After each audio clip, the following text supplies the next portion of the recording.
Ya, listo.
Muy buenas noches con todos. Nos complace saludarlos nuevamente el día de hoy y darles la bienvenida a esta cuarta ponencia del programa Conferencias Rumbo al Congreso, edición abril. Es importante recordar que este programa es de preparación para nuestro noveno Congreso Regional de la Sociedad Interamericana de Psicología, que se llevará a cabo del 25 al 28 de junio en la ciudad de Arequipa, en el Perú, por lo que los esperamos en el claustro menor de la Universidad Nacional de San Agustín. Esta conferencia, como todas las anteriores, se está transmitiendo por el en vivo de nuestra página de Facebook, al cual los invitamos a seguir y poner me gusta. Así que por los comentarios podrán dejarnos algunas preguntas o comentarios conforme pase la conferencia para que puedan ser leídas al final de la charla. Dicho esto, ahora sí damos paso a la presentación del día de hoy. Esta noche nos complace presentar a la doctora Sofía Rivera Aragón, psicóloga mexicana, quien disertará la conferencia titulada La pareja, evaluando la salud física y mental. Pero antes de ello, leeremos una breve reseña profesional para poder conocerla un poco más. La doctora Sofía Rivera es doctora en psicología por la Universidad Nacional Autónoma de México, miembro del Sistema Nacional de Investigadores SNI, secretaria general de la Facultad de Psicología de la UNAM, obtuvo el Premio Universidad Nacional en 2006 en el área de Ciencias Sociales, Premio Dr. Rogelio Díaz Guerrero a la Investigación Psicosocial y la Etnopsicología en el año 2006, Premio de Enseñanza e Investigación en Psicología del Consejo Nacional de Enseñanza e Investigación en Psicología, CNEIP, en el año 2012, Premio por Investigación de FENAPSIME en el año 2020. También ha sido responsable y corresponsable de 17 proyectos de investigación financiados por la Organización Panamericana de la Salud, CONACYT, IDGA, PAPPIT. Muy bien, doctora, le damos el pase ahora sí para poder iniciar con la ponencia del día de hoy. Muchas gracias. Buenas noches a todos y todas. Me da mucho gusto estar aquí y estar con... lo primero, pues quisiera, pues de alguna manera hablar de lo importante que tiene que ver con eh, la pareja como, pues digamos que la base del matrimonio y cómo las situaciones negativas que suceden en la relación pues llevan a situaciones muy complicadas tanto en la salud física como en la salud mental. ¿Qué podemos decir de las parejas en México? Pues efectivamente las parejas en México son toda una institución y como mencioné, pues de alguna manera se considera el matrimonio la base de la sociedad. 6 de cada 10 personas se encuentran en una relación de pareja en México y bueno, tenemos un registro de matrimonios en el 2020 de 335.563. Sin embargo, sabemos que también en 2020 tuvimos una pandemia y eso llevó a situaciones muy complicadas en términos de cómo vivir las relaciones y cómo estar dentro de una relación. También se ha encontrado en muchas investigaciones que la vida en pareja es una fuente de desarrollo y satisfacción. Y algo muy importante que he visto con mis compañeros neurólogos es que mencionan que las demencias tienen un factor de riesgo, estar solo. Entonces es mejor vivir en pareja. Por otro lado, sabemos que con respecto a la salud mental, este es un estado de bienestar, es para afrontar pues todas las situaciones y los problemas que le suceden. También todos los trastornos mentales tienen una carga de morbilidad muy grande. ¿Por qué? Porque al final cosas como ansiedad, depresión, etcétera, están vinculadas también a situaciones físicas como diabetes, hipertensión, etcétera. También sabemos que actualmente tenemos una alta demanda de servicios de salud. ¿Por qué? Pues parte de la situación que pasamos en el 2020 tiene que ver exactamente con esta pandemia con la cual estuvimos vinculados. También sabemos que la población presenta el 18% de la población presenta trastornos de ansiedad y depresión y que en general los síntomas somáticos, las fobias, la ansiedad y la depresión en general son las cosas más comunes. Pero, ¿qué podemos decir con respecto a la pareja y la salud mental? Lo primero, que en general la estabilidad de la relación provoca seguridad y protección, tranquilidad, satisfacción y otras variables más. Cuando una relación es estable, pues de alguna manera lleva a situaciones positivas. Cuando una relación no es estable, eso genera muchas cosas negativas.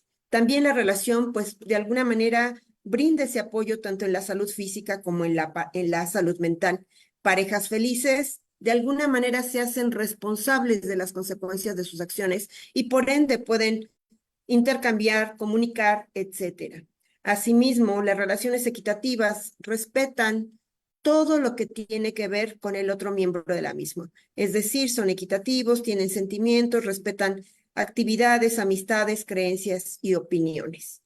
También sabemos que las relaciones de pareja tienen un impacto importante en los aspectos de la vida, incluyendo la salud mental.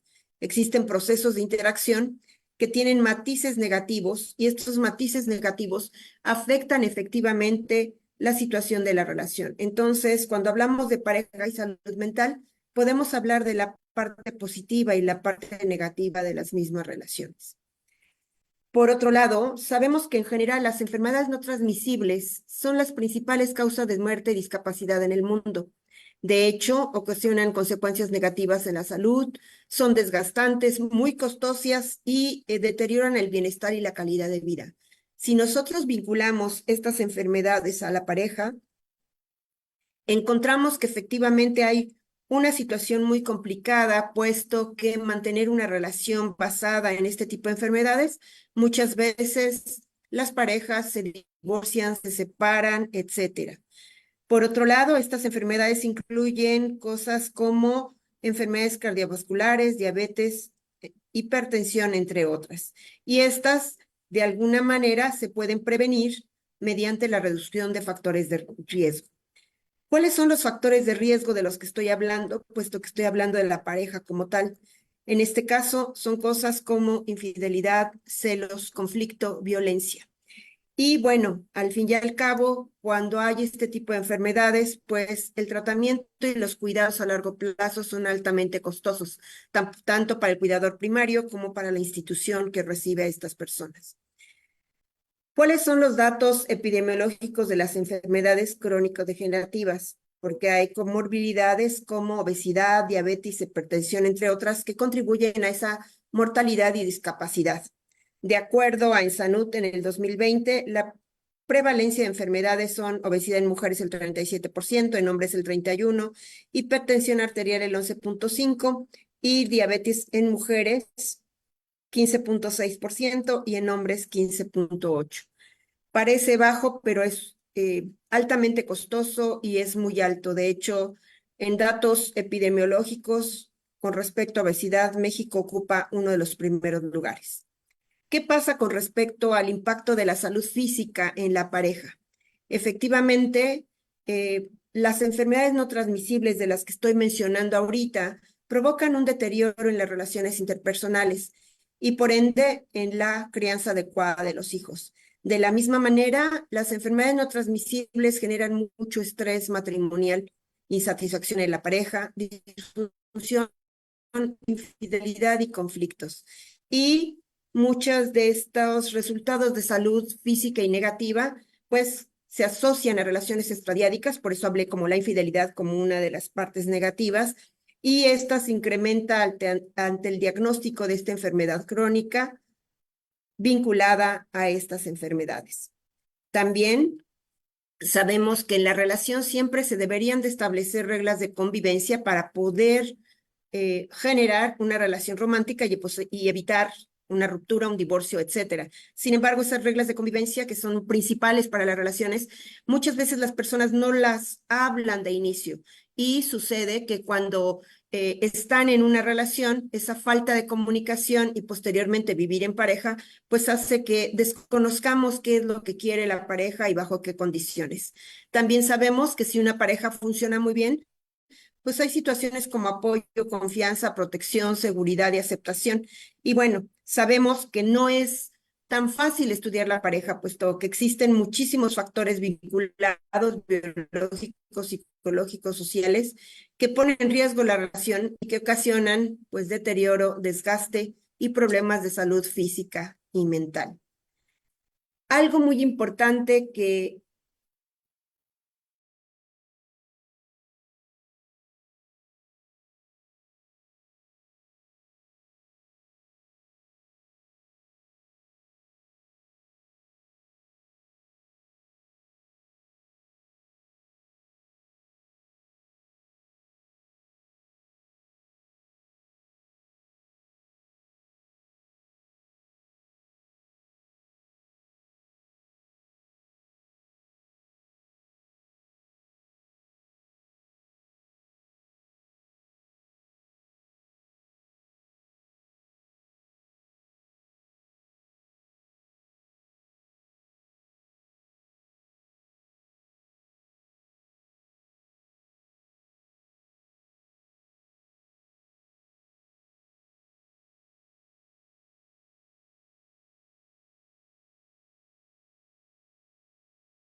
Esperamos unos momentos. A veces ocurren estas fallas técnicas al ser una conferencia virtual. Por favor, tenemos paciencia para poder esperar a la doctora que vuelva a ingresar.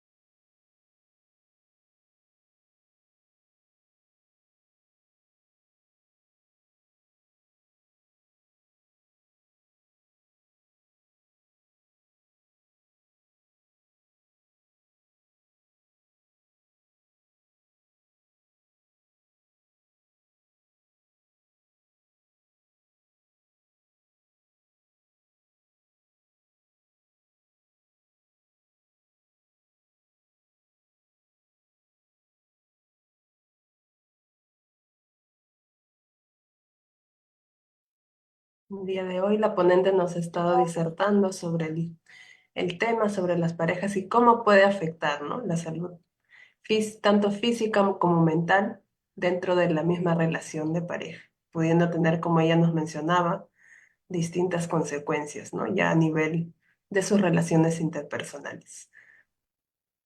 Muy bien, doctora Sofía, y le voy dando nuevamente el pase.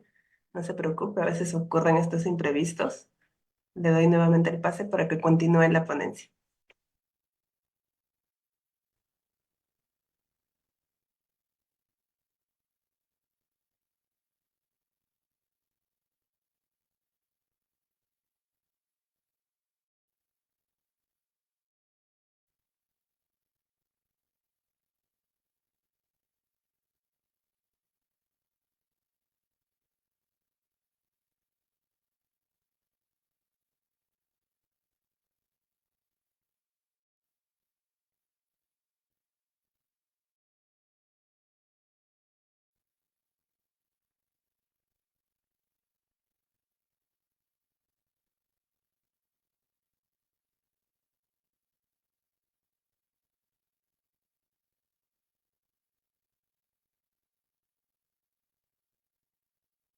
Muy bien, ahí la doctora nos está proyectando nuevamente sus diapositivas sobre la ponencia que nos está disertando el día de hoy. Muchas gracias. Pues continuamos. Como verán, hablando de infidelidad, el Internet no es fiel, ¿sí? A uno y la tecnología muchas veces nos hace quedar mal, pero bueno, les estaba mencionando que hay muchos signos de alarma con los cuales tenemos que prevenir para poder no involucrarnos. Y les mencionaba que hay una investigación que está haciendo un investigador, Itan Rivera, sobre feminicidio. Efectivamente, todos estos son factores de riesgo que afectan la situación de mujeres que pueden estar en México. Y de alguna manera tienen que ver con esto de no respetar límites, dominar a la pareja, ser coercitivo, hostil, no tomar responsabilidad. Y algo muy importante que se ha encontrado en la violencia es que en general las personas aíslan a la pareja de toda relación o de toda red social, ¿no?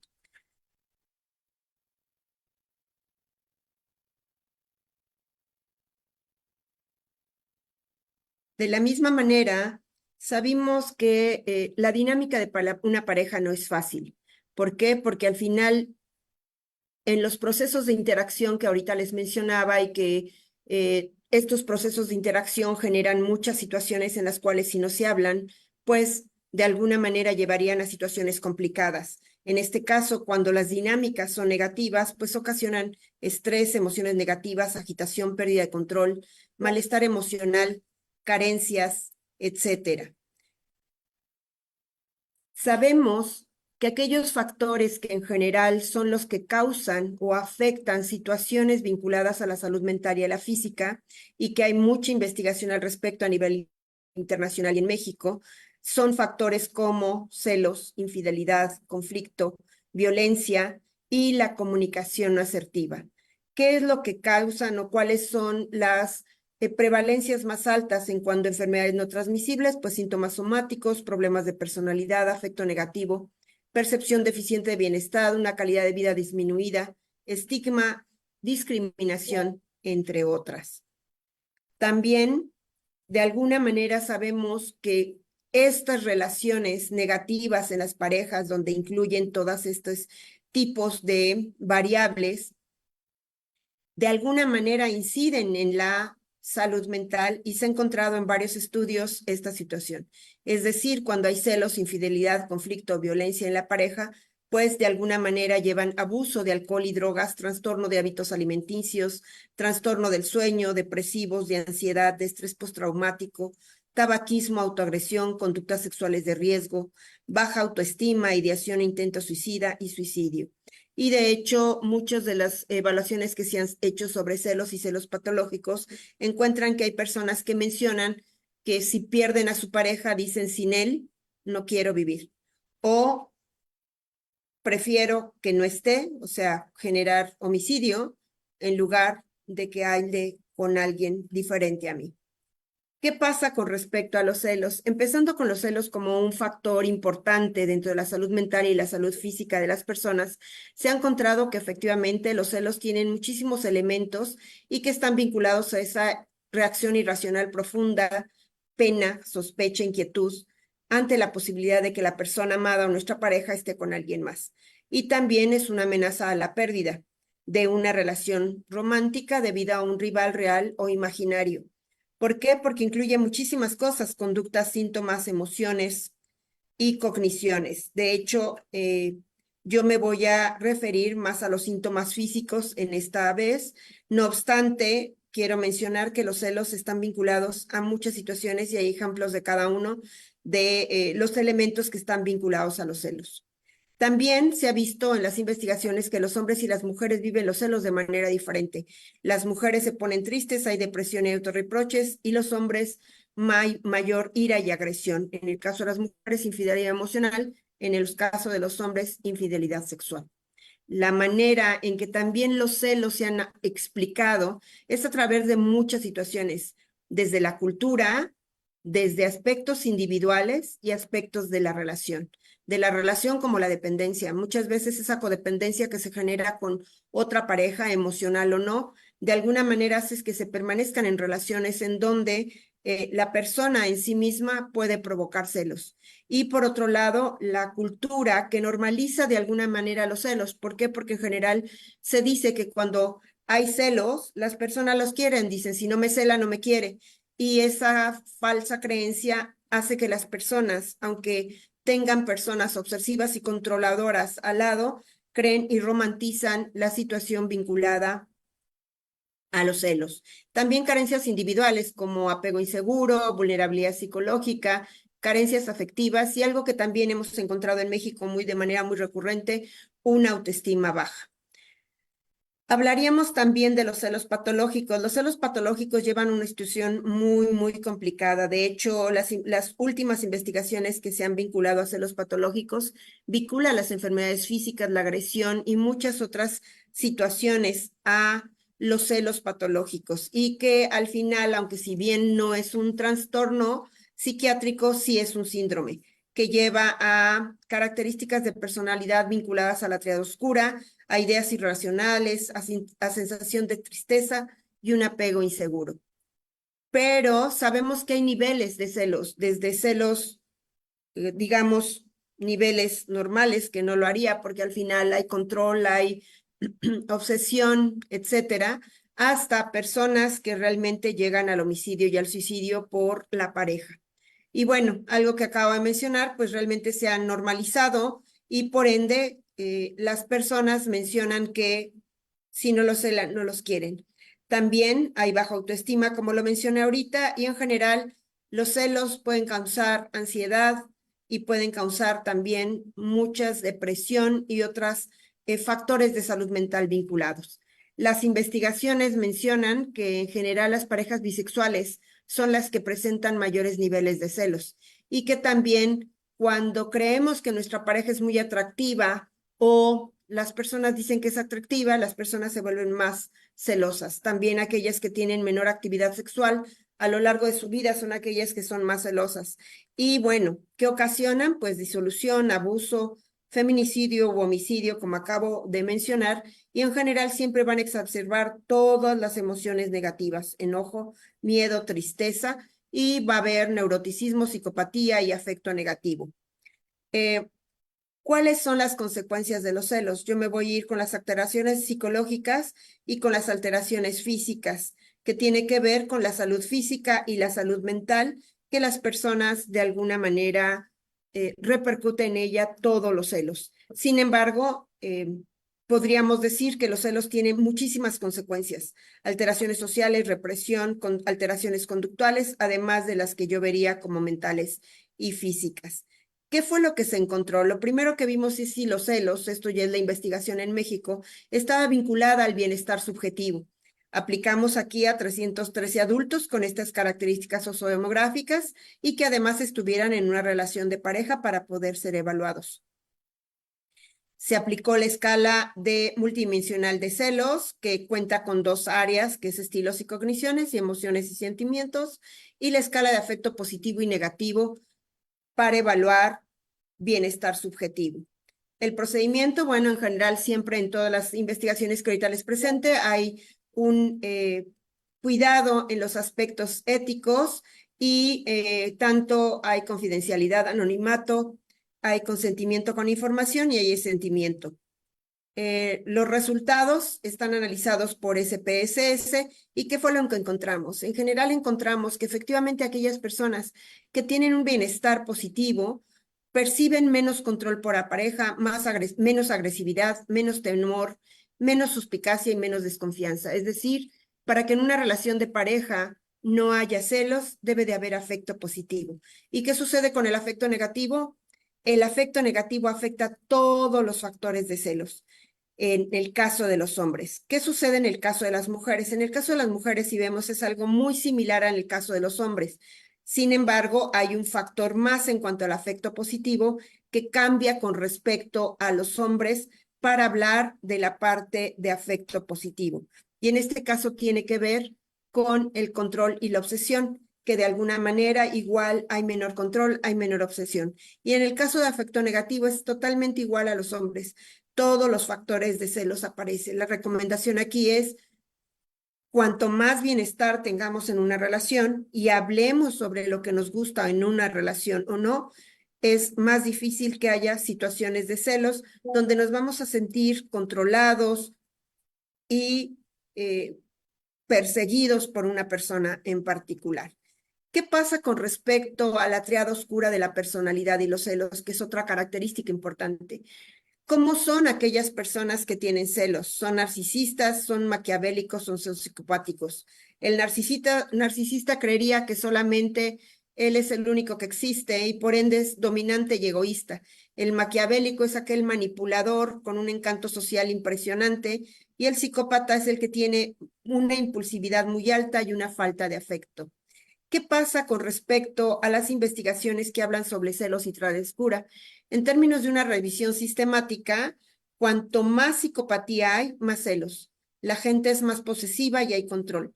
En los narcisistas hay una amenaza del yo ante la pérdida, por ende, protegen su relación porque sienten que realmente los están amenazando a ellos y no la situación de la pareja. Y en el caso de las personas maquiavélicas, pues realmente lo que hacen, de acuerdo a las investigaciones, generan muchas estrategias de retención para que la pareja se quede con ellos. ¿Qué pasa en México? En este caso hicimos otra investigación en 400 adultos voluntarios con esta edad y estas características sociodemográficas y aplicamos la escala corta de la tríada oscura además de la escala de celos que ya les había mencionado. Igual seguimos todos los procedimientos éticos para poder aplicar y aplicamos una correlación de Pearson. ¿Qué fue lo que encontramos? Efectivamente, muchas de las situaciones que ya habíamos visto. En el caso de las personas maquiavélicas, que son las personas manipuladoras, son personas que realmente son obsesivas, generan muchas respuestas emocionales por celos y además son agresivas. ¿Por qué? Porque parece ser que la manipulación que ejercen sobre otros nos lo sienten como altamente eficaz. Entonces, generan todos estos sentimientos y estas respuestas. En el caso de la persona narcisista, realmente es posesiva. ¿Por qué? Porque está sintiendo que está perdiendo a la otra persona y él se siente como la persona más importante. Por ende, se vuelve muy posesivo.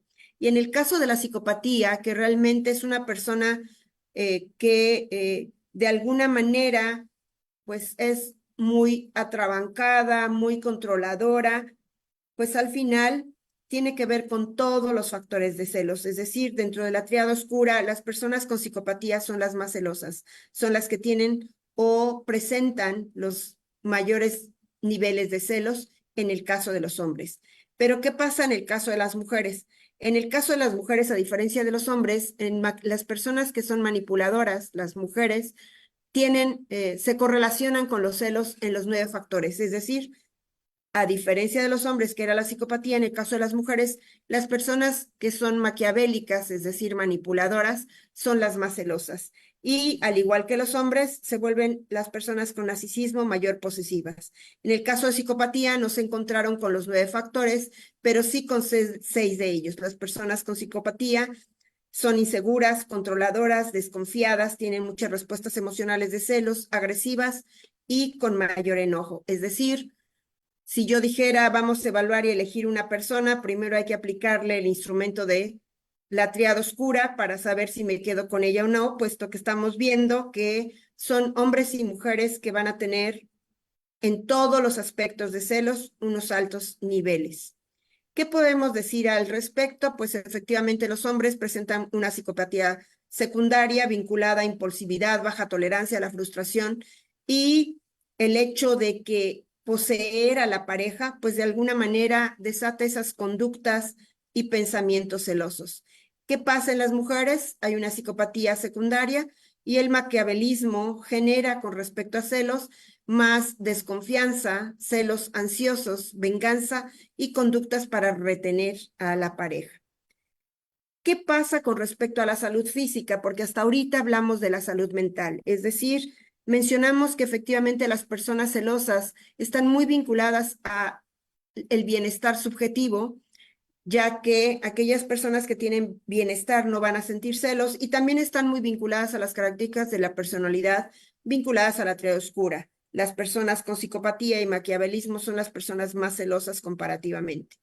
Pero sabemos por investigaciones que las personas que sienten celos en general consumen más alcohol. ¿Por qué consumen más alcohol? Porque de alguna manera el consumo de alcohol, pues de alguna manera permite enfrentar ese malestar que las personas sienten.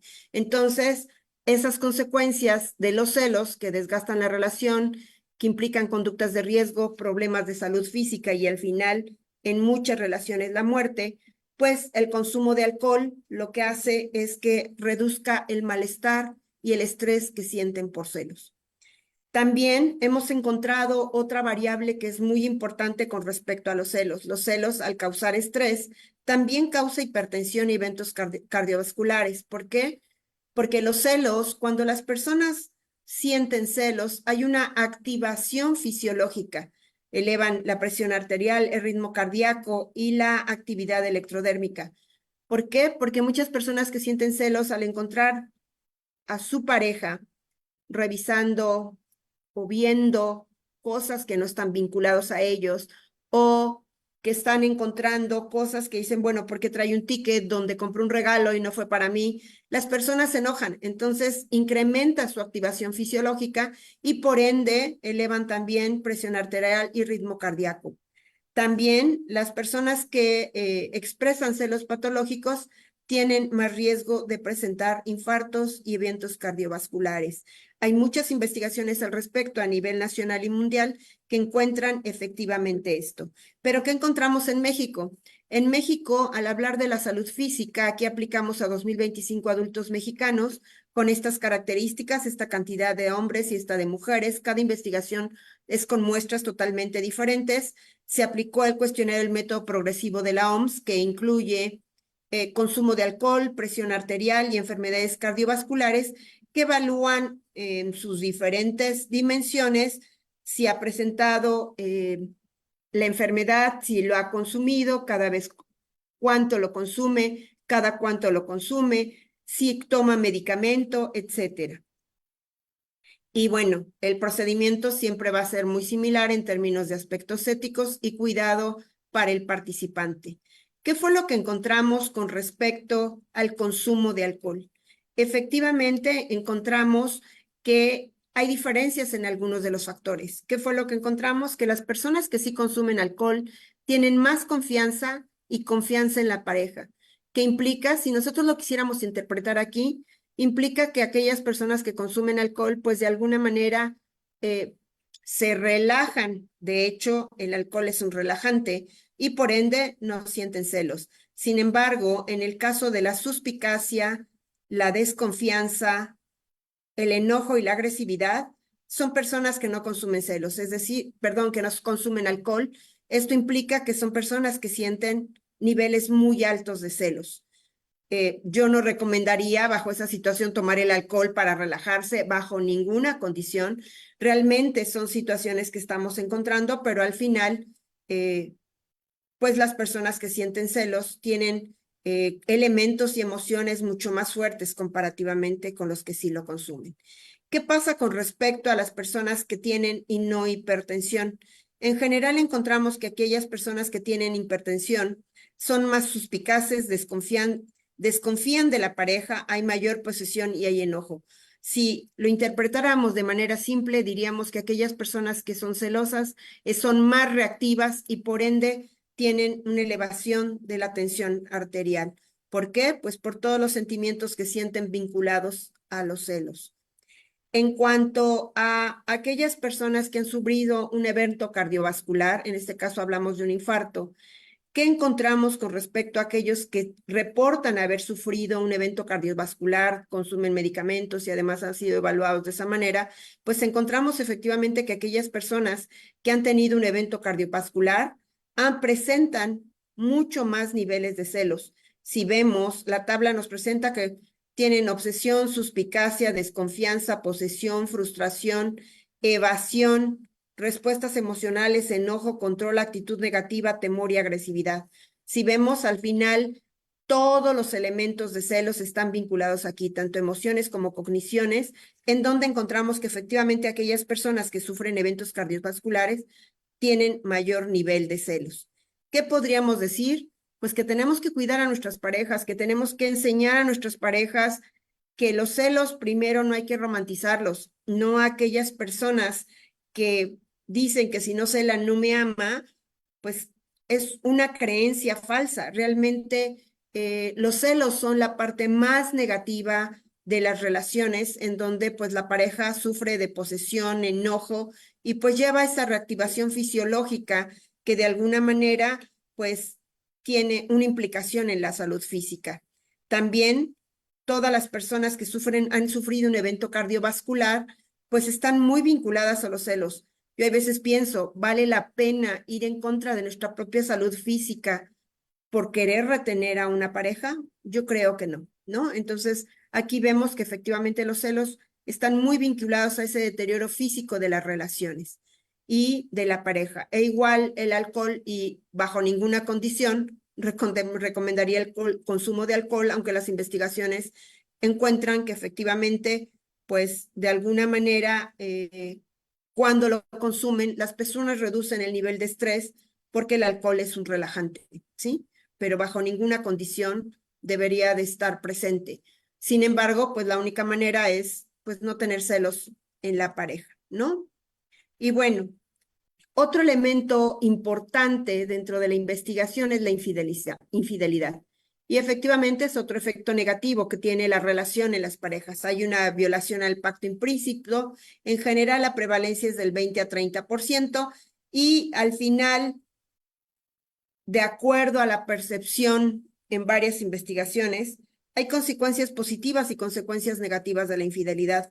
Al final, las consecuencias negativas tienen prevalencias mucho más altas en términos de que destruyen las relaciones, implican a la pareja, a los hijos, a la familia extensa, etcétera. Y bueno, la infidelidad se vuelve difícil porque tiene matices socioculturales, tiene muchos efectos en la satisfacción. Hay muchas personas con una necesidad de afecto y atención muy alto y muchas de las personas que se involucran en relaciones de infidelidad, pues son personas que están vinculadas a esa búsqueda de sensaciones. Y también en la infidelidad se ha hablado de la tríada oscura como un elemento de personalidad de las personas infieles. Hay muchos tipos de infidelidad de acuerdo a todo lo que hemos buscado, pues hay infidelidad emocional, hay infidelidad sexual, hay infidelidad digital y bueno, al final cualquier infidelidad tiene que ver con esa traición a la confianza en la relación de un vínculo matrimonial o simplemente de un vínculo de la relación. Y bueno, en la infidelidad digital, pues al final, con esto de las redes sociales, ha tenido un impacto muy alto en términos de ese contacto en línea que se mantiene a través de esas conversaciones electrónicas. Pero, ¿qué podríamos decir? ¿Qué es lo que detona la infidelidad en las relaciones? En la relación, algunos por rasgos de personalidad, que ahorita lo vamos a ver, insatisfacción o tensión sexual y violencia en la pareja. Y hay muchísimas, si se fijan, muchísimas variables que están vinculadas a la infidelidad y lo principal y lo primero que sucede en las relaciones es el deterioro en la calidad de la relación. Hay conductas de abuso físico, psicológico, sexual y muchas otras. En general, yo estoy hablando ahorita de todo lo que tiene que ver con la salud mental y la salud física. ¿Qué consecuencias hay de la infidelidad? Alteraciones psicológicas, alteraciones físicas, que ahorita es de lo que voy a hablar en general, pero también hay un alto nivel de disolución de la relación, hay conductas negativas para la relación, pero también en algún momento hay consecuencias positivas. Sin embargo, esas consecuencias positivas tienen que ver con esa reevaluación y resignificación de la pareja original, ¿sí? En México diríamos que prefiero malo por conocido que bueno por conocer, ¿sí? Eh, ¿Qué fue lo que encontramos con respecto a la infidelidad y características de personalidad? Pues en general las investigaciones dicen que también la psicopatía, el narcisismo el maquiavelismo está muy vinculado a la infidelidad.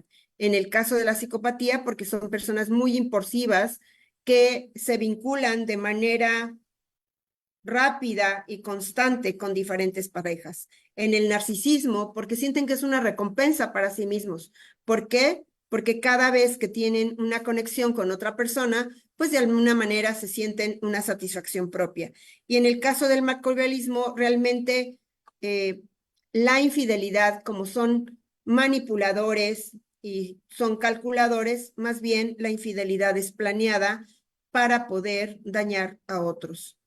También en este caso aplicamos a una muestra de 400 adultos voluntarios en la Ciudad de México. En general, todas nuestras investigaciones son de la Ciudad de México y aplicamos el inventario multidimensional de infidelidad, que tiene dos áreas, lo que es la conducta y lo que son las consecuencias, la percepción que tienen las personas de si la infidelidad es positiva y negativa, y la escala de la tríada oscura de la cual yo ya les había mencionado. También como siempre, cuidamos todos los aspectos éticos de las personas para poder aplicar. ¿Qué encontramos? Que en general, pues hay mayor infidelidad emocional, es decir, las personas se enamoran de otras personas, en el caso de los hombres, cuando son narcisistas, es decir, cuando se autoevalúan como lo más importante son ellos y no la pareja. Cuando las personas son psicópatas, que hay psicopatía, perdón, hay mayor infidelidad emocional, infidelidad sexual, deseo de infidelidad sexual y deseo de infidelidad emocional. Es decir, la conducta está presente en todos los ámbitos, no solo el deseo, sino se enamoran y tienen relaciones sexuales con otro, aquellas personas que tienen una característica de psicopatía.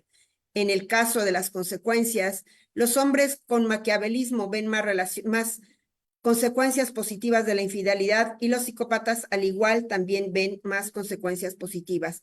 En el caso de los narcisistas no. ¿Pero qué se evalúa en las consecuencias positivas? En las consecuencias positivas se evalúa que la infidelidad es buena, que la infidelidad permite tener mayores oportunidades, que hay una pregunta que dice, para llevar un matrimonio o las cadenas de un matrimonio es mejor que la lleven tres que dos, ¿no? Entonces, de alguna manera lo que evalúan es que ser infieles es positivo.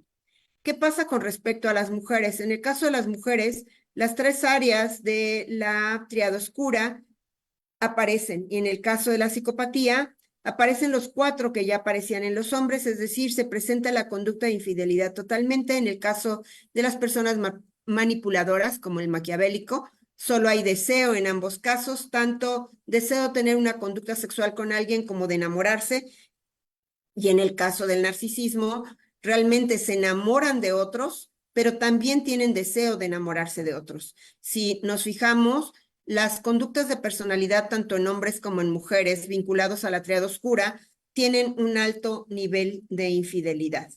¿Y qué pasa con respecto a las consecuencias? En el caso de los hombres solo apareció el maquiavelismo y la psicopatía. En el caso de las mujeres también el narcisismo, como un reconocimiento a que pudieron conquistar a otra persona. ¿Sí? En este caso, en todas las características de la personalidad, ven consecuencias positivas en la infidelidad. ¿Cómo podemos hablar de cada uno? Pues en general los narcisistas tienen conductas, hay mayor infidelidad emocional y ven como positivo las consecuencias. ¿Por qué? Por esa necesidad de conexión para satisfacer su ego. ¿Y qué pasa con respecto a las personas que tienen psicopatía? También hay una conducta de infidelidad y también hay consecuencias positivas. ¿Por qué? Porque les gustan las conductas de riesgo, son impulsivos y promiscuos. En el caso de las mujeres, el maquiavelismo con respecto al deseo de infidelidad sexual y las consecuencias positivas se dan. Recuerden que el maquiavelismo es aquel que es manipulador. Por el bajo compromiso que establecen, son manipuladores, vengativos, y lo que les interesa es la satisfacción de sus necesidades emocionales y y sexuales. Muchas veces nos cuestionamos si la cultura lleva a la interpretación de esta situación basada en que los hombres pueden ser infieles, pero las mujeres no. En términos del narcisismo, también encontramos esas consecuencias positivas, había conducta y deseo, Y también lo explicamos por esa necesidad de conexión emocional para satisfacer el ego de las personas. En el caso de la psicopatía, hay infidelidad y consecuencias positivas y hay conductas de riesgo, impulsividad y promiscuidad, al igual que el caso de los hombres. Pero, ¿qué pasa con la infidelidad y la salud física? En el caso de la infidelidad y la salud física, encontramos algo muy similar a los celos. Sin embargo, cambia en algunos aspectos de esa salud física. Aquí tenemos esta muestra de 600 adultos voluntarios con estas características, hombres y mujeres de diferentes edades y de diferentes estatus en términos de si son solteros, unión libre, casado, etcétera. ¿Qué fue lo que encontramos? Lo primero que preguntamos es quién fue infiel. Y se le pregunta tanto a hombres o mujeres si ellos fueron infieles, si fue su pareja la infiel, si ambos fueron infieles o no han sido infieles. En general encontramos que no han sido infieles, son los porcentajes más altos. Sin embargo, encontramos que los hombres reportan, las mujeres reportan que sus parejas fueron más infieles y los hombres reportan que ellos fueron más infieles comparativamente con las mujeres. ¿Sí? Igual se aplicó el STEPS, el cuestionario progresivo de evaluación de enfermedades y factores de riesgo para enfermedades crónico-degenerativas, cuidamos los aspectos éticos. ¿Y qué fue lo que encontramos? Bueno, en general encontramos que con respecto al sexo y la hipertensión, ya habíamos visto que en todas las investigadores, las investigaciones, los hombres reportan mayor infidelidad sexual, mayor deseo de infidelidad sexual. En general, hemos encontrado que ya sea porque lo hacen o porque lo piensan o porque la cultura los premia más comparativamente con las mujeres, siempre han reportado una mayor infidelidad sexual. En cuanto a la salud física, se evaluó la diabetes como una enfermedad no transmisible y encontramos que aquellas personas que son hombres que sí presentan diabetes son los que presentan mayor infidelidad sexual. En cuanto a infidelidad emocional, encontramos el mismo patrón. En los demás no encontramos interacción en cuanto a las variables.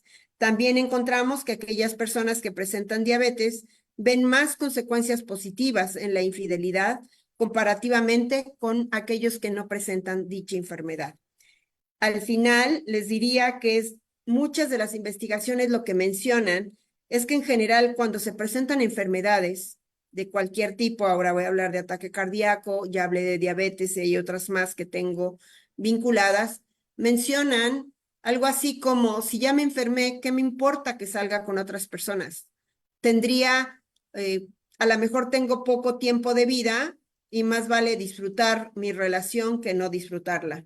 ¿Qué pasa con respecto a los eventos o enfermedades cardiovasculares? Pues encontramos en general que aquellas personas que tienen una enfermedad cardiovascular son infieles sexualmente, infieles emocionalmente y ven más consecuencias positivas. No encontramos interacción entre variables ni tampoco diferencias por sexo, solamente por las enfermedades cardiovasculares. ¿Qué podemos decir? Pues que en general los hombres, y que ya habíamos encontrado en muchas investigaciones, son los que reportan mayor infidelidad con respecto a las mujeres. Y mucho de lo que les mencionaba es que hay ciertos estereotipos a creer que los hombres son más infieles que las mujeres y existe una doble moral en términos de premiar más al hombre que es infiel comparativamente a que la mujer y se castiga más.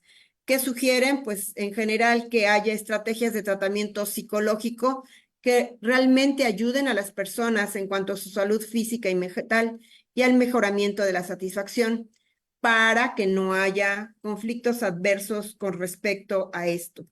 Y bueno, algo que ya había mencionado desde el inicio, en general las enfermedades de transmisión de no las enfermedades no transmisibles, perdón, desencadenan estrés, insatisfacción, disfunción, infidelidad. Y bueno, aquí encontramos que efectivamente las personas con hipertensión presentan mayor infidelidad e igual a aquellas personas que presentan diabetes. ¿Qué hemos encontrado en todas las investigaciones que reportan enfermedades de este tipo con respecto a las relaciones extradiádicas?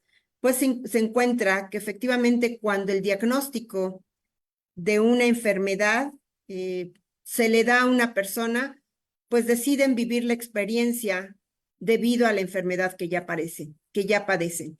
Y bueno, en general, pues perciben consecuencias positivas. Y una de ellas es exactamente vivir esa experiencia que no han vivido y ahora están enfermos. No sé cuánto tiempo tenga, pero bueno, puedo hablar también de la parte de violencia. Ustedes me dicen cuando ya cambiamos. Eh, ¿Qué pasa con respecto a la violencia? Si bien he mencionado que todas son variables muy negativas, al final la más negativa sí es los celos, por esa creencia que está vinculada a el amor romántico. Sin embargo, la violencia también es un factor muy negativo y pues tiene efectos irreversibles sobre el bienestar, la salud física, la salud mental, sexual y reproductiva. Y bueno, de alguna manera se perpetra en general siempre en el contexto de relaciones íntimas o relaciones de pareja con la intención de dañar, herir o controlar a esa persona. También sabemos que existe la violencia de pareja a través de medios electrónicos y bueno, tiene que ver con amenazas y conductas de acoso y abuso que se hacen a través de los medios de comunicación tecnológicos como el Internet y el teléfono celular. Sabemos que la violencia, esta máquina está sensible. Sabemos que la violencia es un problema social y de salud pública. Es una de las formas más comunes de la violencia, incluye maltrato, abuso físico, psicológico, sexual y de otro tipo, económico, patrimonial. La violencia no discrimina, o sea, grupos socioeconómicos, hombres, mujeres, entornos, etcétera. Afecta igual a hombres y mujeres sin importar tipo de relación, raza ni orientación sexual. Y en general se ha encontrado que 1 de cada 3 mujeres presenta violencia y 1 de cada 4 hombres experimentan violencia doméstica a lo largo de su vida. Existen muchos tipos de violencia. No obstante, actualmente en las últimas investigaciones se han reportado muchísimos más tipos porque hay características, tipos, formas, etcétera, en la violencia. Influyen muchos factores, por eso la violencia es muy difícil de investigar, porque al final, pues hay factores individuales, interpersonales, comunitarios, factores de riesgo sociales y culturales.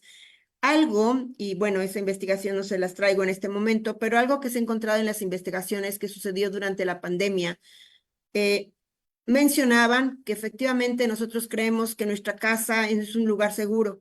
Sin embargo, durante la pandemia, que nos dijeron que nos quedáramos confinados y bajo situaciones en donde teníamos que vivir en la misma casa con la pareja y esta pareja era violenta, pues de alguna manera llevó a situaciones muy complicadas, además de que se cerraron todos los centros que atendían a las mujeres exactamente por esa situación de la pandemia.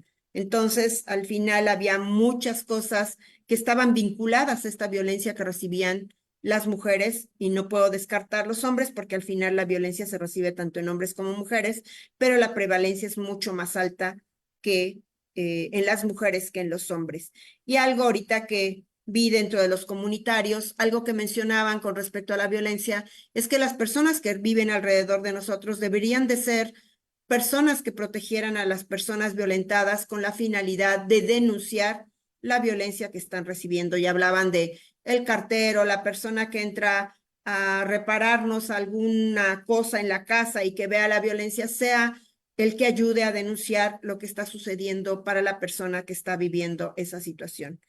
Algo muy importante al respecto de la violencia es que este ciclo de violencia ha llevado a que mujeres y hombres permanezcan en situaciones de violencia debido a esta situación en la que vuelven a regresar creyendo que la persona que los está violentando de alguna manera va a cambiar. Y esa creencia negativa sobre el cambio, pues realmente no existe. En la investigación que está haciendo también Itan Rivera sobre feminicidio en México, ha encontrado que efectivamente este ciclo de violencia también es un factor de riesgo en la percepción de feminicidio en las mujeres. Y de hecho, en los estudios exploratorios que está haciendo actualmente en este año, ha encontrado que efectivamente esos factores de riesgo están vinculados a esta creencia de que las personas van a cambiar. Y bueno, realmente es un factor de riesgo muy alto donde deberían de salirse de esa relación. ¿Es fácil que una persona salga de una relación violenta? No, porque está vinculada a muchas cosas, como el temor a las represalias, es decir, que vuelva a generar violencia y de hecho, cuando las personas violentas se ven expuestas, son más violentos aún. También sabemos que las personas que generan violencia pues aíslan a la pareja y como la aíslan, pues de alguna manera pues le generan que no haya redes de apoyo, que no haya gente o familia cercana y entonces pues obviamente permanecen en esa relación porque sienten que ya no hay apoyo. Otras por la preocupación por sus hijos, por el falta de apoyo de redes sociales. Hay veces las familias se vuelven en contra de la misma persona violentada porque le dicen, tú elegiste a esa persona, ahora te aguantas, ¿sí? Entonces, esa falta de red de apoyo que no tienen las personas hacen que permanezcan en la estigmatización. Si te sales de esa relación es porque no pudiste con la relación, o las personas a nivel social empiezan a interpretar situaciones que están vinculadas a cosas negativas de las personas que permanecen en situaciones violentas, a la pérdida de la custodia de los hijos, a esto que les mencionaba, romantizar sobre que la pareja cambie, la pareja nunca va a cambiar, y hacia la percepción de autoprotección hacia los hijos.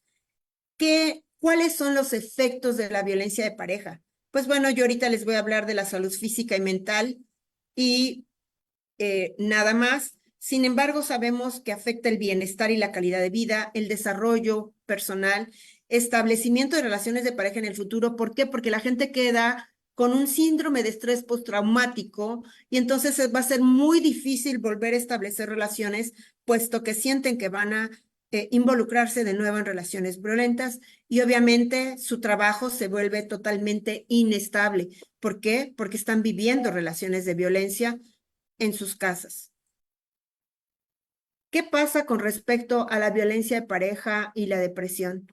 Pues en general hemos encontrado que efectivamente aquellas personas que reciben violencia pues están muy vinculadas a la depresión y en general pues hay muchas alteraciones del humor, se sienten con falta de energía, con pérdida de interés, etcétera. La relación entre depresión y violencia es muy alta en las investigaciones. ¿Qué fue lo que hicimos en esta investigación en México? Ver esa relación entre violencia y depresión en adultos.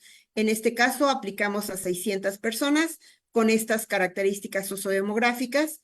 ¿Y qué fue? Aplicamos dos instrumentos, el inventario de depresión de Beck y la escala de violencia de relación de pareja, y están sus características psicométricas de ambas pruebas, que son totalmente válidas y confiables en México. El procedimiento cuidando efectivamente todos los aspectos éticos vinculados a las personas que participaron, analizando a través de un programa estadístico especializado. ¿Y qué fue lo que encontramos? Con respecto a la prevalencia de violencia, efectivamente encontramos poca violencia, sin embargo había violencia, ¿sí? Y si lo vemos, esta se presenta tanto en hombres y mujeres. Y también encontramos bastante violencia, mucha violencia, y aunque aparece muy bajo, hay violencia extrema, tanto en hombres como mujeres. Entonces, si bien la violencia es poca, al final es violencia. Poca o mucha es violencia. Tenemos una prevalencia de violencia en México bastante alta. En cuanto a la prevalencia de violencia, encontramos que en general hay más altibajos normales. Sin embargo, también encontramos leves perturbaciones, depresión intermitente, depresión moderada, grave y depresión extrema, ¿sí? Parecen porcentajes bajos, pero al final son muy importantes en términos de lo que sucede tanto en violencia y depresión en la pareja. ¿Qué fue lo que encontramos en general? Encontramos que en el caso de los hombres, tanto los síntomas afectivos cognitivos como los síntomas vegetativos y sintomáticos se correlaciona con todos los tipos de violencia. Es decir, cuando las personas son violentadas, también presentan tristeza, pesimismo, culpa, pérdida de apetito, insomnio y pérdida de peso. ¿Y qué sucede con respecto a las mujeres?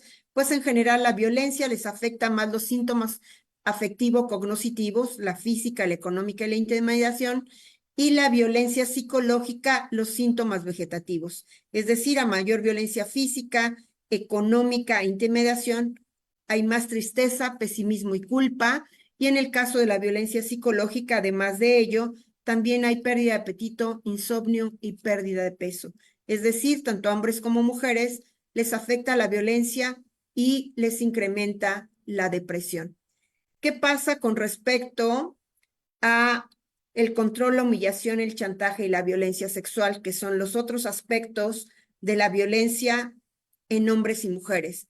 Pues vemos que en el caso de los hombres, todos los otros tipos de violencia, que son control, humillación, chantaje y violencia sexual, les afecta a las dos áreas de la depresión, tanto los síntomas afectivos cognitivos como los síntomas vegetativos somáticos, y en el caso de las mujeres hay un patrón muy similar, ¿sí? Tanto los síntomas afectivo-cognitivos como los vegetativos y somáticos se ven incrementados por la violencia. Y bueno, seguimos confirmando que todos los aspectos vinculados a la violencia deprimen tanto a hombres como mujeres en muchos aspectos, ¿sí? Tristeza, pesimismo, culpa, dejan de comer, dejan de dormir bien. Y bueno, en general son personas que bajan de peso, pero realmente por la preocupación que tienen por la violencia que reciben. ¿Qué pasa con respecto a la ansiedad?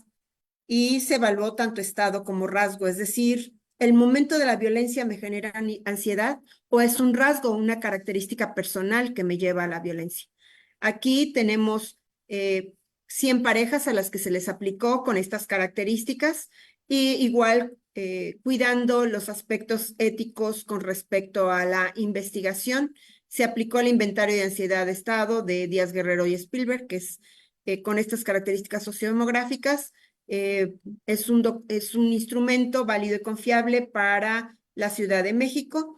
¿Qué fue lo que encontramos con respecto a la prevalencia de ansiedad de estado? Es decir, la ansiedad que me provoca la violencia que recibo. En general, encontramos que era moderada, también baja.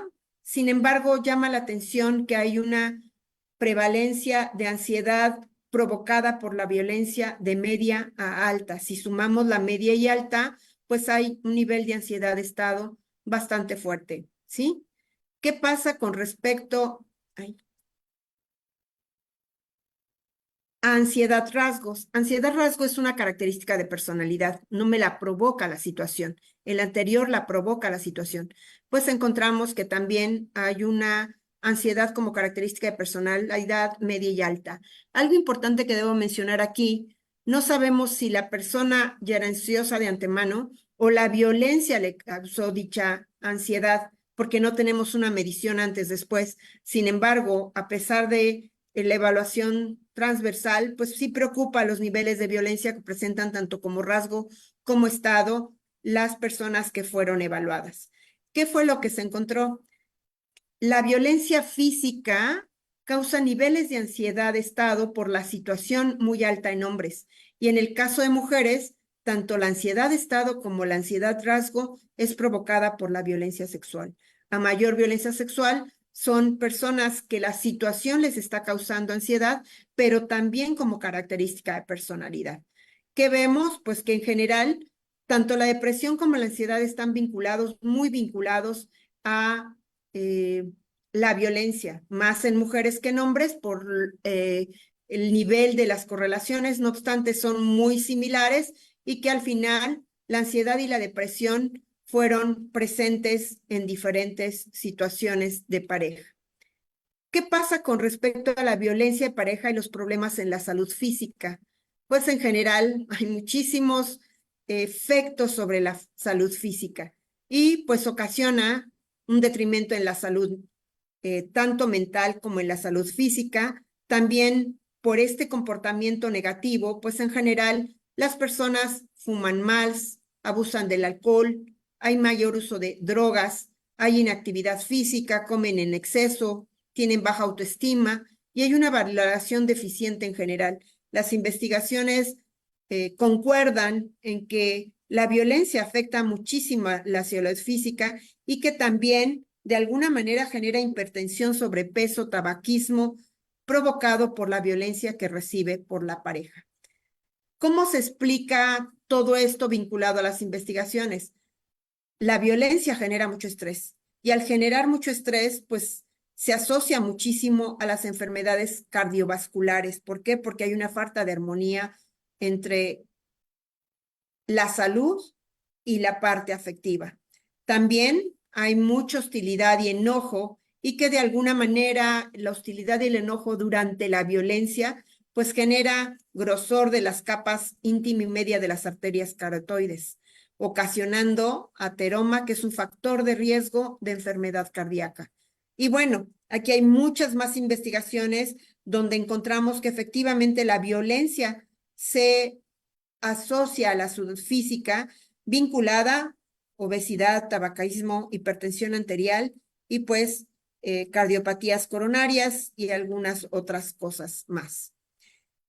¿Qué es lo que hicimos nosotros? Pues en general lo que hicimos nosotros es vemos si realmente la violencia está vinculada a la hipertensión y a las enfermedades cardiovasculares. Aplicamos el cuestionario del método progresivo de la OMS y la escala de violencia en la relación de pareja. En este caso, tuvimos 600 personas voluntarias con estas características sociodemográficas que respondieron a las dos pruebas. ¿Qué fue lo que encontramos? Pues en general encontramos que aquellas personas que tenían violencia física, violencia económica y violencia psicológica presentaban más hipertensión comparativamente con aquellos sujetos sanos, ¿sí? Esto implica que efectivamente la violencia provoca hipertensión. ¿Qué sucede con respecto a las enfermedades cardiovasculares y la violencia? Si nos damos cuenta, pues las medias fueron más altas cuando hay una enfermedad cardiovascular, cuando hay violencia física, económica, psicológica, hay violencia social e intimidación y hay también violencia sexual. En todos los casos, las personas que tienen enfermedades cardiovasculares han recibido todos los tipos de violencia. La violencia está totalmente vinculada a la salud física en términos de eventos cardiovasculares, hipertensión, y aunque ahorita les traigo esto, también está vinculado a obesidad, también está vinculado a diabetes, etcétera, pero en este caso solo es el reporte de esto, que encontramos que efectivamente la violencia aumenta la frecuencia de factores de riesgo cardiovascular, que en general hay muchos síntomas de enfermedades cardiovasculares cuando las personas tienen violencia y que efectivamente, comparativamente con las que no, hay mayor discapacidad asociada a enfermedad cardíaca y a enfermedades circulatorias. También hay una asociación entre abuso sexual infantil y cardiopatía isquémica. La violencia de pareja puede resultar de patrones de maltrato vividos durante la infancia. Y bueno, algo que si bien no lo puse aquí, que está en las investigaciones, no solamente la persona receptora de violencia es la que tiene esta consecuencia histórica de enfermedades, sino también aquella que fue testigo de violencia, es decir, que vio que maltrataban, que golpeaban a su mamá, a su papá, a sus hermanos, etcétera. No solo el receptor, sino también el que fue testigo de violencia. Y pues bueno, de alguna manera también aquellos que tienen estos eventos cardiovasculares están vinculados a la violencia, pues fueron también reportados por abuso físico severo y sexo forzado. Tengo otras investigaciones vinculadas ya no necesariamente a los aspectos negativos de la pareja, sino a la diabetes y la ansiedad. Efectivamente, las personas que tienen diabetes tienen mayor ansiedad, ya me voy a ir un poquito más rápido, y se ha encontrado de manera reiterada en todas las investigaciones que esta enfermedad metabólica crónica pues tiene efectivamente un efecto muy fuerte sobre la ansiedad. Y bueno, se ha encontrado que las personas con diabetes tienen 2 a 3 posibilidades más de tener ansiedad. Sin embargo, muchas veces platicando con mis compañeros médicos o vinculados a la salud, nos dicen, pero ¿qué fue primero? ¿La persona estaba ansiosa y por eso generó la enfermedad o la enfermedad en sí misma genera ansiedad? Pues efectivamente no tenemos las medicinas antes, reitero esta situación, sino las tenemos posterior. Pero yo creo que cualquier persona que se entera que tiene alguna enfermedad que puede derivar en situaciones muy complicadas, como el síndrome metabólico, que es la diabetes, pues de alguna manera pues le genera ansiedad tener estas enfermedades. Y bueno, efectivamente la ansiedad es una respuesta no adaptativa al manejo de la enfermedad. Muchas veces el estarse cuidando, porque es muy complicado el síndrome metabólico, adherirse al tratamiento que da el médico, el autocuidado de los pies, el comer ciertas situaciones y otras no porque tienen muchísima azúcar, etcétera. Pues de alguna manera el organismo se anticipa estos sucesos estresantes y genera una manera de solucionar el problema, y muchos de ellos entran en este círculo de ansiedad, depresión, en donde se pone ansioso, ve que no hay resultado, se deprime, se vuelve a poner ansioso, no hay resultado y se deprime. Y pues sabemos efectivamente que las emociones y que la salud mental, cuando se ve detrimentada, pues no es muy buen indicador para las enfermedades. En este caso, incrementan efectivamente. Y también sabemos que muchos problemas relacionados con la pareja, y que muchas veces cuando se enteran de que tienen una enfermedad de este tipo y que es crónico-degenerativa, de alguna manera incurren en divorcio, separación y genera muchísimos conflictos. Aquí lo queríamos ver es que si efectivamente había diferencias en personas que tienen ansiedad, personas que tienen diabetes o no con respecto a la ansiedad. También tenemos 600 personas adultas. Aquí tenemos el inventario de síntomas de Derogatis y el cuestionario progresivo de la OMS, donde se utilizaron los reactivos de diabetes. ¿Qué fue lo que encontramos? Pues encontramos efectivamente que las personas con diabetes presentan mayor ansiedad que las personas que no presentan esta enfermedad. ¿Qué implicaciones tiene esto? Pues que no sabemos si la ansiedad aparece como consecuencia del diagnóstico, pero al final cualquier persona que se entera de una enfermedad efectivamente incrementa los niveles de ansiedad y depresión. Pero a la vez, al incrementar estos factores que provocan el saber que tenemos una enfermedad, pues también son factores de riesgo para incrementar y desarrollar enfermedades crónicas. También sabemos que las personas con diabetes no solamente tienen ansiedad y depresión, sino que además tienen otros problemas de salud mental vinculados a eso, ya que en general hay un mal autocuidado y no se adhieren al tratamiento. Y bueno, no solamente ellos, hay muchas veces la gente dice, si ya estoy bien, ¿para qué me continúo tomando el medicamento? Y dejan el medicamento cuando el medicamento tiene una acción sobre las personas, o dejan el tratamiento psicológico porque dicen, ay, pues ya me siento bien, pero al final, pues no seguir el tratamiento, tanto médico como psicológico, pues lleva a incrementar situaciones con respecto a la salud mental. También sabemos que esa incertidumbre de si la enfermedad va a incrementar, se nos va a quitar, bueno, son enfermedades que ya no se quitan, pero las personas tienen esa incertidumbre sobre si esta enfermedad va a cambiar, pues de alguna manera esa incertidumbre, al igual que cualquier situación negativa, celos, infidelidad, violencia, esa incertidumbre sobre si algo va a cambiar o no, pues de alguna manera incrementa todas las respuestas fisiológicas del organismo y pues obviamente llevan a mayor ansiedad y depresión en las personas y otros factores más. ¿Qué pasa con respecto al consumo excesivo de alcohol y depresión? Bueno, sabemos que el alcohol conlleva muertes prematuras y discapacidad, y que en general se le atribuye al alcohol muchísimos traumatismos, enfermedades digestivas, cardiovasculares e infecciosas, y que también lleva a situaciones de enfermedad mental como ansiedad, malestar psicológico, depresión. Y aunque sabemos que el consumo de alcohol es multifactorial, también es muy difícil de estudiarlo por un lado y de otro lado y por otro lado de que personas dejen esto. No obstante, sabemos que muchas de las terapias cognitivos conductuales de tercera generación han hecho un trabajo excelente para que las personas dejen de consumir el alcohol.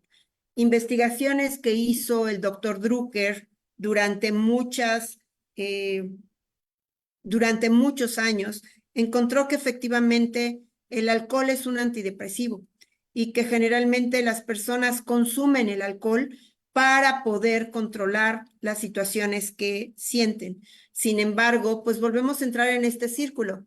Toman alcohol para no sentir los malestares y relajarse, pero al final cuando pasa el efecto del alcohol, la situación ya no solamente es por el malestar que tienen, sino que además incrementa porque ahora tienen el problema del alcohol más el problema del malestar asociado por la situación en la que las personas se involucran, ¿sí?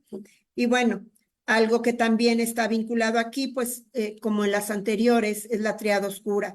En general, las personas que tienen o presentan estos tres elementos, psicopatía, maquiavelismo y narcisismo, pues tienen relaciones de pareja dañinas y destructivas y son personas que consumen muchísimo alcohol, ¿sí? ¿Qué fue lo que encontramos con respecto a estas características en México? Aquí tenemos 800 adultos con estas características y lo que encontramos al aplicar estos tres instrumentos para poder evaluar las diferentes áreas, ¿sí? Encontramos que efectivamente aquellas personas que tienen un consumo excesivo de alcohol tienen una relación muy alta con la depresión.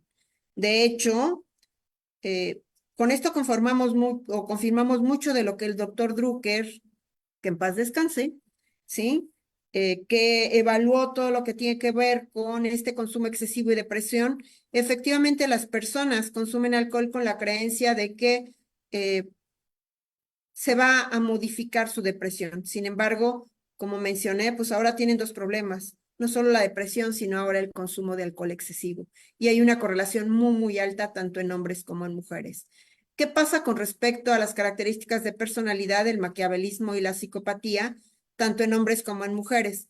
En general, en los hombres se encuentra que aquellos que tienen un consumo excesivo de alcohol son más maquiavélicos y psicópatas, y en el caso de las mujeres son más narcisistas y psicópatas. Veamos de la siguiente manera, los hombres son más manipuladores y más impulsivos cuando cuando hay un consumo excesivo de alcohol, y las mujeres como que se autoevalúan más, pero también son más impulsivas cuando tienen un consumo excesivo de alcohol. Como vemos, al final, el consumo excesivo de alcohol no mejora la situación, al contrario, la empeora y empeora las condiciones en las cuales la persona puede relacionarse con otros. Y bueno, sí, efectivamente las personas con sintomatología depresiva tienen más riesgo de este consumo excesivo. En general, las personas se incrementan cuando las personas están casadas, unidas, separadas o divorciadas. Efectivamente, muchas personas consumen alcohol y tabaco porque funcionan como antidepresivo o como antiansiolítico, disminuyen los malestares, pero cuando dejan de consumir el alcohol, obviamente los incrementan. También hay muchos patrones endoculturales en donde la cultura en sí misma tiene la costumbre de consumir alcohol y además vincularlo a las relaciones íntimas o a los contextos familiares. Hay una investigación también que hizo, en este caso, ay, Javier en Hidalgo, y encontró que los patrones culturales en el consumo del alcohol muchas veces se reproducen en las familias y las mismas familias enseñan a consumir alcohol a sus adolescentes. Eh, Efectivamente hay que reducir esto porque al final, aunque es progresivo, muchas veces las personas no se dan cuenta de cuándo se involucran tanto en este consumo excesivo que generan situaciones muy complicadas. Y bueno, las personas pragmáticas, superficiales, con mayor distancia emocional, manipuladoras y controladoras, en general se ha encontrado que se involucran más en conductas de riesgo, en consumo de sustancias y principalmente en consumo de alcohol, ¿sí? ¿Cómo puedo terminar lo que ahorita les estoy mencionando? Lo primero, ¿cómo puedo mejorar la convivencia de mi pareja para que no haya todos estos efectos negativos de lo que estoy hablando, tanto en la salud mental como en la salud física de la pareja. Lo primero, pues construir una relación de pareja saludable, el respeto a la pareja, buscar relaciones de pareja basadas en la equidad. Ahora hablamos más de igualdad que de equidad. Reconocer los derechos de mi pareja y bueno, de alguna manera también fomentar la intimidad, que la intimidad no necesariamente es la parte sexual, la intimidad también tiene que ver con la comunicación. Tiene que haber mucha comunicación, validar emociones y tanto los míos como los de mi pareja. ¿Por qué? Porque muchas veces decimos, ay, es que solamente se dedica a llorar, pero no le hemos preguntado si esa emoción que siente, la siente por algo, con lo cual no nos estamos entendiendo. Y de alguna manera siempre comunicar los pensamientos que tenemos acerca de la relación para poder intercambiar estas situaciones. ¿Qué otras cosas debemos hacer? Pues fortalecer esas actividades de comunicación, de escucha reflexiva, asertiva y empática. Muy importante la parte empática, porque al final tenemos que ponernos en el zapato de los otros o en los zapatos de los otros y ver realmente qué es lo que está sintiendo. Fomentar la equidad y la igualdad, solucionar los problemas en el momento. ¿Por qué? Porque en muchas relaciones, cuando ya están en situaciones de conflicto, en lugar de resolverlo en el momento, lo posponen y dicen mañana, al rato, y realmente no lo resuelven. Eso hace que pase el tiempo y las cosas se exacerben y al final estallen como una olla de presión. Y bueno, que hagan inventario de recursos. A lo mejor muchas veces alguien dice, bueno, no tengo dinero, pero tiene otro recurso, tiene el afecto, tiene la cercanía, tiene el contacto físico. O sea, los recursos no necesariamente tienen que ser económicos para tener un inventario de recursos que permitan una cercanía con las relaciones de pareja. ¿Y qué se requiere para lograr todo esto? Pues primero cuestionar estereotipos rígidos e negativos sobre qué es ser hombre y qué es ser mujer. Eso permitiría de alguna manera, pues, hacer parejas más igualitarias. Identificar la manera en que los estereotipos afectan la vida y la interacción en la dinámica de pareja. Cosas tan sencillas donde las mujeres son las que lavan los trastes y los hombres no. Mi hija, que es química, dice que los componentes de los jabones que lavan los trastes los resisten más los hombres porque tienen una capa de grasa más fuerte que las mujeres. Entonces, no tiene que ver con que lo pueda hacer uno u otra. Al final, ambos lo pueden hacer, pero esos estereotipos donde se han manejado que solo hombres o mujeres pueden hacer una u otra cosa, pues de alguna manera daña las relaciones. Dejar de reproducir esas creencias, expectativas tradicionales, donde el matrimonio es para toda la vida. Si las personas no coinciden en la relación, realmente deben de separarse y decir hasta aquí, ¿sí? E ir a terapia y no como muchas que personas creen, vamos a ir a terapia para ser felices para siempre. No. Hay veces ir a terapia implica que cada quien toma su rumbo.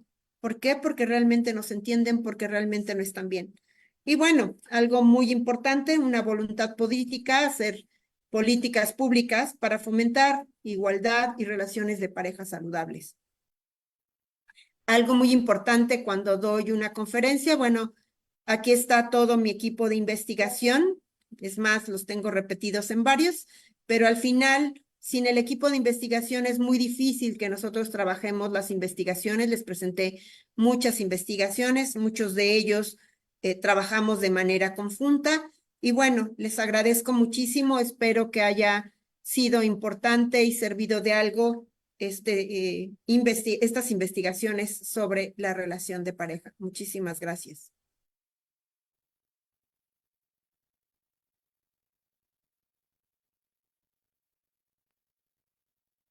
Muchísimas gracias, doctora Sofía, por la ponencia del día de hoy. Eh, en breve le voy a proyectar eh, un diploma, pero sin antes mencionar que vamos a leer algunas preguntas que nos han dejado a través del Facebook, ¿sí? Con mucho gusto. Nos comenta que, de acuerdo a los tipos de violencia que había mencionado, dentro del contexto mexicano, ¿cuáles serían los tipos de intervenciones que son mayormente empleados y si existen diferencias para abordar tanto con población masculina o femenina?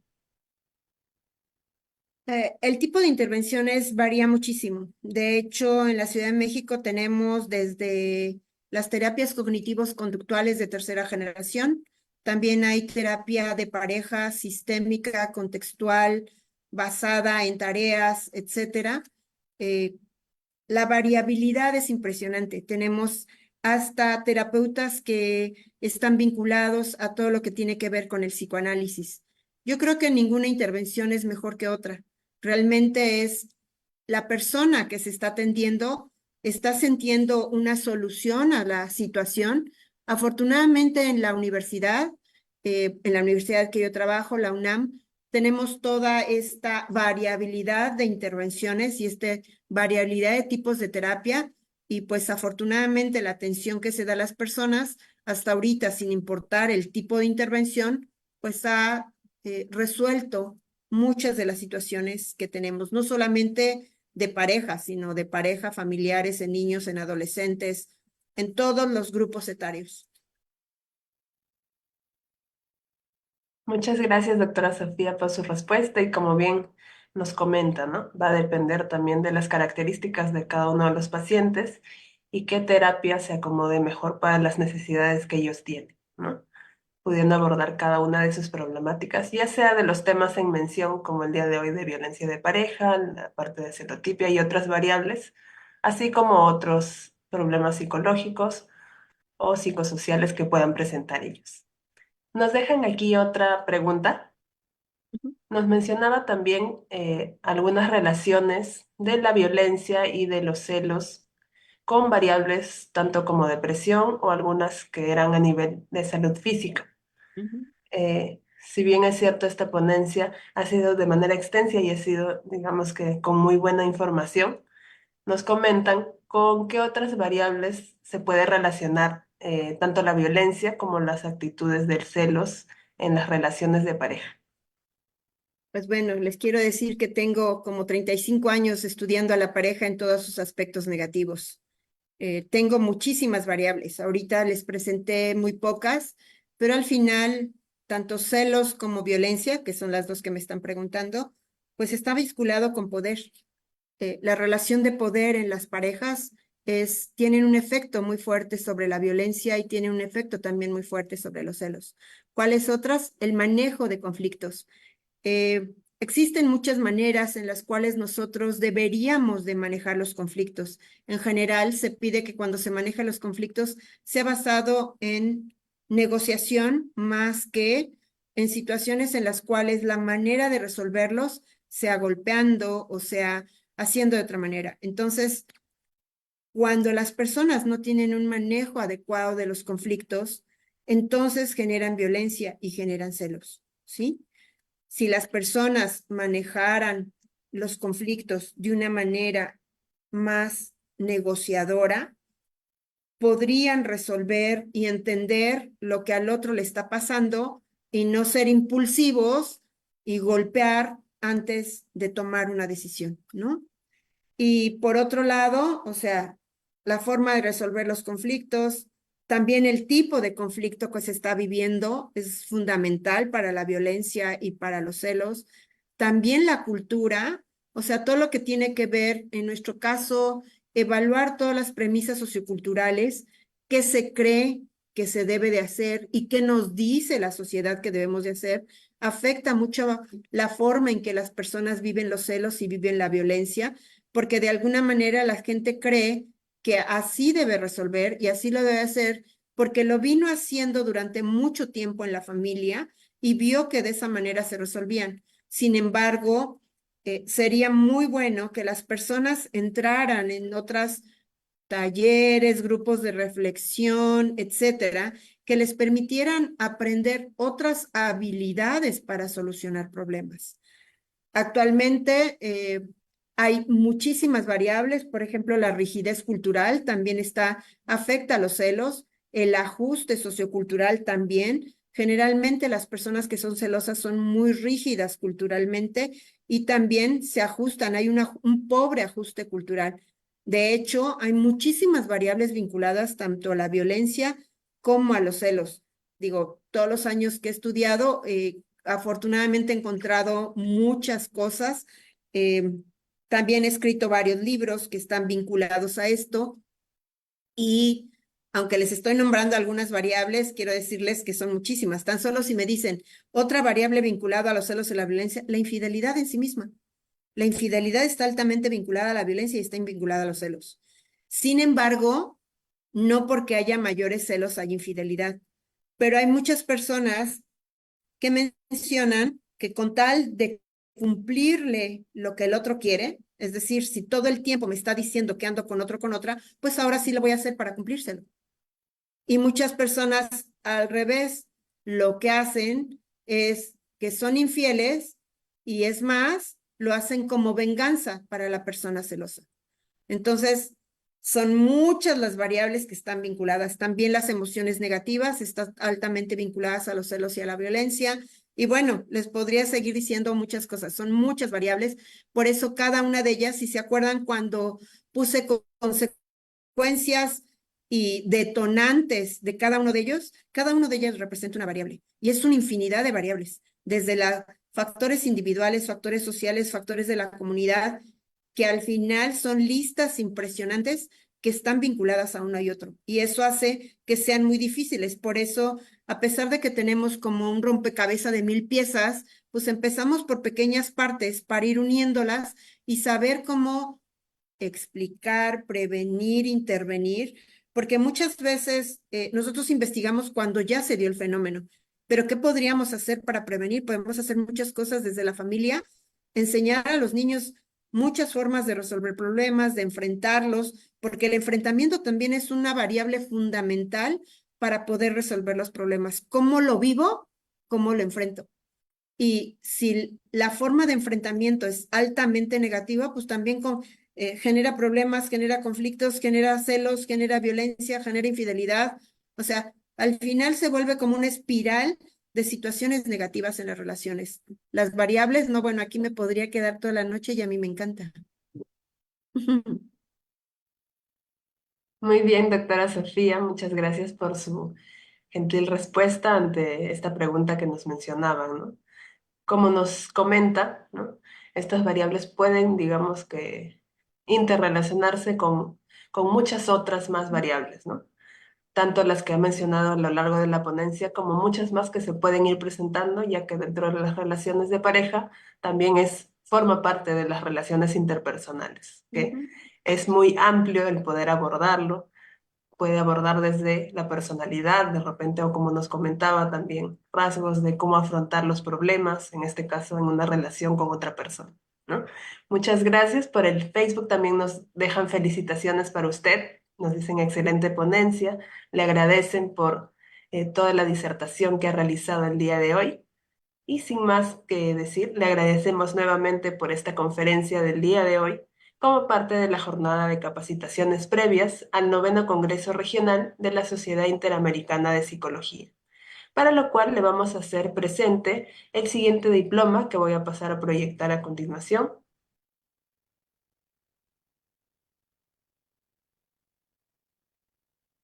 Este diploma también va a ser enviado de manera interna a su persona. Se van a comunicar con usted para poder enviarle el mismo para que pueda ser presente ahí.